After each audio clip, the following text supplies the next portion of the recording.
ఈసారి ఆంధ్రప్రదేశ్ అసెంబ్లీ ఎన్నికల్లో అందరినీ ఆకర్షించిన నియోజకవర్గం పిఠాపురం. సినీ నటుడు జనసేన అధినేత పవన్ కళ్యాణ్ ఇక్కడి నుంచి పోటీ చేయడమే ఇందుకు కారణం. ఆయన గత ఎన్నికల్లో భీమవరం, గాజువాకల నుంచి పోటీ చేసి పరాజయం కావడంతో ఈసారి కూడా ఆ సెగ్మెంట్ల నుంచి బరిలో దిగుతారని ప్రచారం జరిగింది. కానీ పవన్ కళ్యాణ్ అనూహ్యంగా వ్యూహం మార్చారు.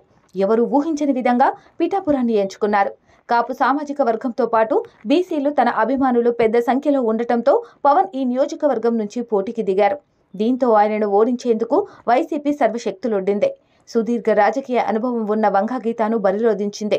ఆమెకు అన్ని రకాలుగా అండదండలు అందించారు వైసీపీ అధినేత సీఎం వైఎస్ జగన్. మంత్రులు, పార్టీ నేతలు వంగగీత తరపున విస్తృతంగా ప్రచారం నిర్వహించారు. పవన్ కళ్యాణ్ కోసం ఏకంగా మెగా హీరోలు రంగంలోకి దిగారు.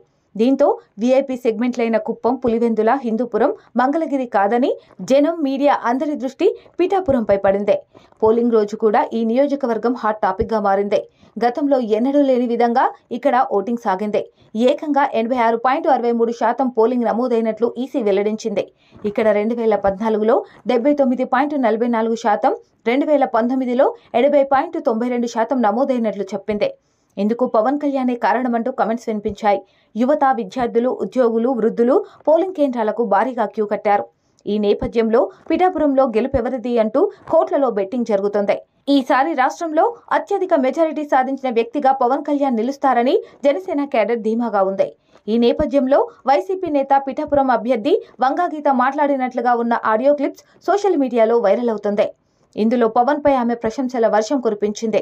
ఆయన ఒక సెలబ్రిటీ అని, ఒక పార్టీకి ప్రెసిడెంట్ అని చెబుతూ పవన్ కోసం అందరూ వచ్చి ప్రచారం చేశారని గీత అన్నారు. ఈ ఎన్నికల్లో పవన్ కళ్యాణ్కు 80,000 నుంచి 90,000 మెజారిటీ వచ్చే అవకాశం ఉందని ఆమె వ్యాఖ్యానించారు. ప్రస్తుతం ఈ క్లిప్ సోషల్ మీడియాలో వైరల్ అవుతుంది. దీనిని పవన్, జనసేన అభిమానులు షేర్ చేస్తూ వైసీపీపై కమెంట్స్ పెడుతున్నారు.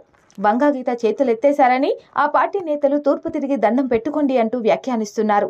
అయితే దీనికి వైసీపీ నుంచి కూడా గట్టిగానే కౌంటర్లు వస్తున్నాయి. పవన్ కళ్యాణ్కు 80 నుంచి 90,000 ఓట్లు మాత్రమే వస్తాయని వంగగీత చెప్పారని తప్పించి అది మెజారిటీ కాదన్నారు. ఇటీవల ఫేక్ వీడియోలు, ఆడియోలు చక్కర్లు కొడుతున్న క్రమంలో వంగగీత ఆడియో నిజమా లేక ఫేకా అన్నది తేలాల్సి ఉంది.